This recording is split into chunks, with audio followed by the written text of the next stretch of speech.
Welcome back sa aking YouTube channel. Para sa mga first time lang po nanonood, please click mo na yan, Jevmis TV, Manila. Anyway guys, wala nang bayad to, libre lang.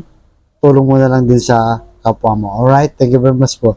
So topic natin po today's video, prayer rally sa Cebu, bukas na. At mga simbahang Katoliko at mga ibang simbahan na mga leader, particularly, hindi raw in-invite. Yan ang ating aabangan bukas. So kung maalala nyo guys, yung unang Davao rally, di ba? Talagang umulan ng mura, umulan ng batikos, lalo na kay BBM, di ba? Sabi ni Digong mismo, isa kang bangag, drug addict, sabi niya, di ba? So maraming panlalait ang sinabi ni Digong nung time na talagang naging viral yan guys. At bukas, magiging part 2 kaya to. Magiging part 2 kaya to. So ayon sa Rappler, ang nakalagay dito guys, no confirmed religious leader joining Duterte prayer rally in Cebu. So sino-sino kaya yan na in-invite lang nila, di ba? So ito guys, but there was no confirmation who among Cebu's religious leader was attending. Rappler reached out Friday, so nung Friday guys, kapon, February 23, to the Secretariat of Cebu, Archbishop Jose Palma, and to leaders and other local churches. All said they have not yet received on the invitation to the event. So, malinaw dito, wala pa sa simbahang Katoliko at mga local na simbahan.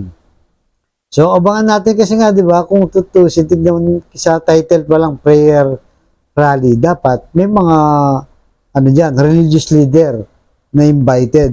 So, hindi lang natin alam, guys, may nagsabi rin kasi, dito sa article na to, baka daw mayroong member ng Iglesia ni Cristo at kung sino-sino pa. Pero dito sa simbahang Katoliko na alam naman natin majority, mas malaking bilang natin kaysa sa mga ibang religion. Bakit hindi invited, di ba? So sino-sino ba ang mga invited? So ito ang sigurado, yung mga official, di ba? So official and political figures like Cebu City Mayor Mike Rama, Malolos Mayor Christian Natividad, former presidential spokesperson Harry Roque, and former Executive Secretary Vic Rodriguez are invited to the event. So yun, malinaw yun, sila Roque, sila Vic Rodriguez, Mayor Mike Rama, at yung Malolos Mayor. At sino pa ito? Former President Rodrigo Duterte and his sons, Davao City Mayor Sebastian Duterte and Davao City 1st District Representative Paulo Duterte are also expected to attend the prayer rally. So, lang natin mukhang may isang pattern lang to guys, di ba? Itong si Paulo, si Pulong, na naging controversial na 51 billion na hinahanap ng taong bayan. At itong si Baste na nagsabi na mag-resign ka na BBM. Kung wala kang aspiration, di ba?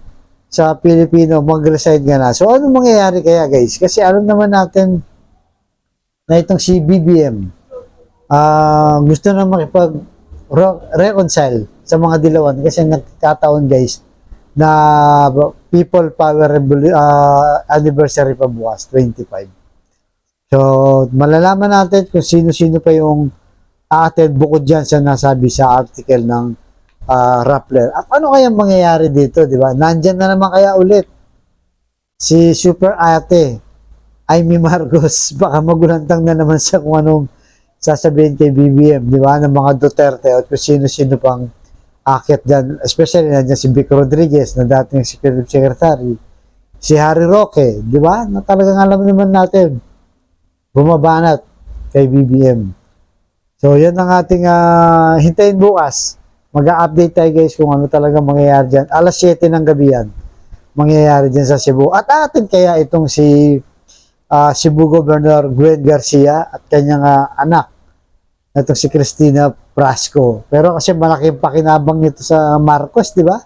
Ginawa niya sekretary itong si Prasco, yung anak niya. Bilang tourism na naging controversial naman sa Love the Philippines, guys, di ba? Tingin natin di yan pupunta. Kasi nga malaking pakinabang sa mga Marcos. Talagang inappoint sila at sinuportahan naman siya. At si Inday Sara, a-attend kaya sa Cebu na yan. Di ba? Na kanina lang naglabas ng mga video na sinasabing binubuhay daw ni Sara ang EDSA na alam naman natin nung 2016 matinding kalaban, di ba? Ng mga dilawan na sinasabi nila itong si Sara. Pero ngayon ay itong si tatay niya, si Rodrigo Duterte. Pero ngayon, guys, mukhang binubuhay daw ni Sara. So, tingnan natin. At baka malay mo, si BBM mapupunta naman sa sa People Power, di ba? Kung gusto niyo makipag-ayos, tingnan natin.